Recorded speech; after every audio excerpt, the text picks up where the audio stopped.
Gempa bumi dahsyat yang mengguncang Myanmar pada Jumat 28 Maret menyebabkan kerusakan parah pada infrastruktur, mulai dari gedung tinggi, jalan, jembatan, hingga tempat ibadah hancur.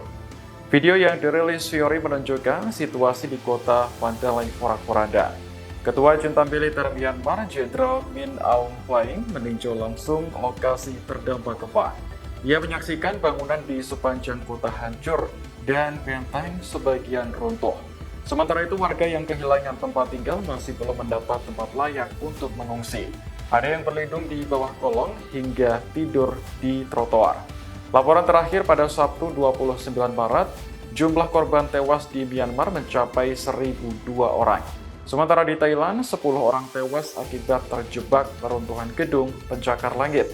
Saat ini Myanmar Download Tribun X sekarang, menghadirkan lokal menjadi Indonesia.